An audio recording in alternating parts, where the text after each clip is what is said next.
Good evening, everyone. I'm Jamie Connors, and this is Tabletop Viewpoint. I'm joined tonight by my colleagues Nicholle Garzone, Ryan Keefe, and Emily Belmonte. Tonight we're going to start with, we're going to go over 5 of our top headlines from this week. We're going to start with Michelle Obama's speech that she gave at a Hillary rally October 13th. Nicholle, I know you're a very big fan of Michelle Obama, so why don't you start talking a little bit about what happened at that speech? Yeah, of course, Jamie. Our first headline tonight actually deals with Michelle Obama's speech on Donald Trump's alleged treatment of women. So on October 13th, Michelle Obama presented a powerful speech at a campaign for Hillary Clinton in Manchester, New Hampshire. And throughout her speech, she basically explicitly voiced her opinion of why she feels a candidate running for the President of the United States is speaking abusive words blatantly about women.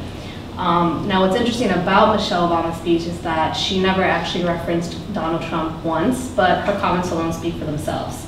So as stated by Michelle, this wasn't locker room banter. This was a powerful individual speaking freely and openly about sexually predator behavior, and actually bragging about kissing and groping women, using language so obscene that many of us were worried about our children hearing it when we turn on the TV.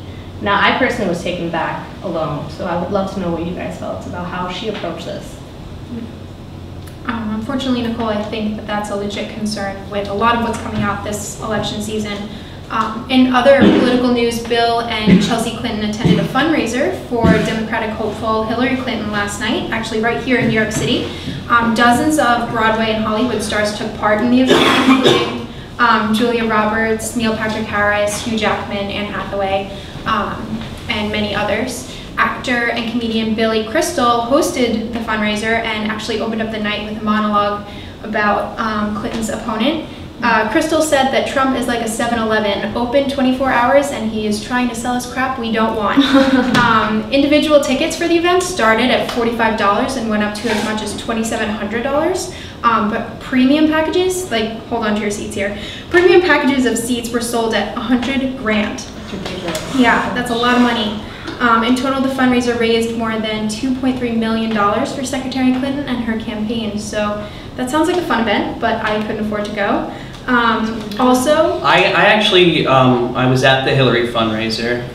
It was a lot of fun, and not to be outdone by Donald Trump, Hillary actually grabbed a handful of my junk and bragged about it to Huma, who laughed about it with her for the rest of the night, and it made me really uncomfortable. Thank you for that, Ryan. Also, the Rock and Roll Hall of Fame released their nominations for the class of 2017 this morning. Before we move on, Emily, I just wanted to comment a little bit about the Clinton, her Broadway event that she did. That's really cool that she decided to do that with a bunch of Broadway people. I'm surprised that now is the time that she comes out with these types of fundraisers. You know, you were talking a lot about the negative press that Donald Trump's been getting, and kind of to counteract that, it's really interesting to see how she's trying to get as much positive press as possible. But yeah, that seems like a great event, and I think that's a really fun way to raise money. Yeah, I actually heard that she wasn't president of the foundation. Is that correct? Yeah, she did actually release a video thanking all of her supporters. There were 1,700 people there in total. Yeah, and it's also interesting to see these big name celebrities associate themselves with Clinton after all of the things about Trump came out. Well, Vogue just supported her too. Right. They just recently put out their I think first ever. They actually supported a candidate, and it's Hillary. So I think that's pretty cool.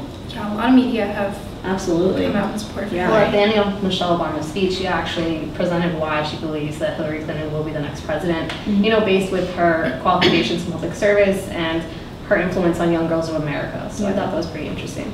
Do you think there was a reason why Michelle did this speech now? Do you think that there is an expressed reason? She's definitely in support of Clinton, but what do you think about how it's coming up now? I feel like she definitely thought it was important to speak on the allegations on Trump during election season alone. So I felt like she needed to say her opinion, and she needed to say her voice. Yeah, and it was relevant now because of everything that's coming out with the Billy Bush and but yeah, so moving along.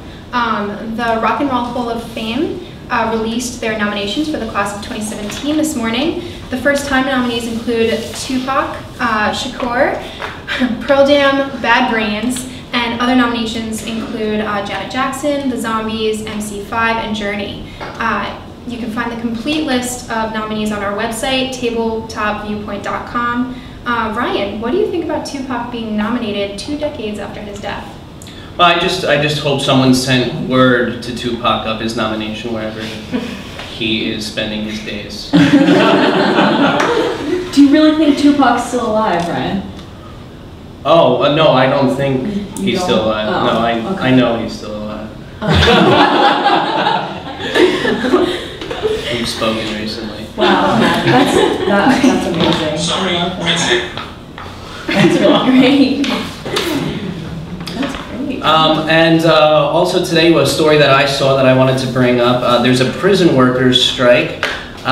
There's prisoners across the country in several different states are protesting the really low wages that prison workers get.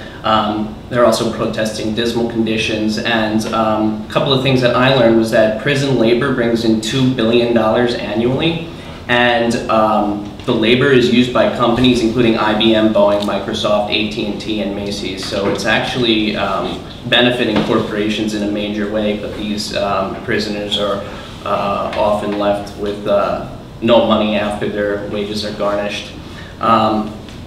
So I didn't anyway, really hear about that. Why do you think that it's not on like mainstream media? I don't know. I think right now the election coverage is so entertaining, and there's that's what's pulling ratings right now. So I think smaller stories like this one get buried, even though they are important. I mean, prison workers are striking, and I know for me that's certainly not a picket line I'll be trying to cross. Not really out of respect for the prisoners. It's just I don't plan on going back to jail. I don't gotta live like that no more. It's actually interesting you mentioned that, because I read that the incarcerated workers organization who are in charge of the protests hope to actually boycott companies that rely on prison labor alone. So that was pretty interesting. Wow. Absolutely. That's great. Well, I'm going to take it back a little bit to a couple weeks ago. We covered a story on Tabletop Viewpoint about Kim Kardashian, who was robbed at gunpoint, bound and gagged in a Paris hotel room. I think it was about 2 weeks ago, was it?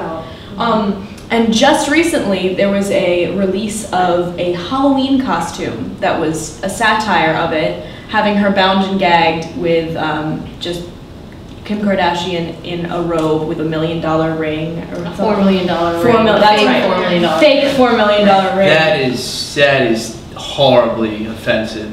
That's terrible. Ryan, what are you going as for Halloween? I'm going as that dusky Syrian kid from the picture.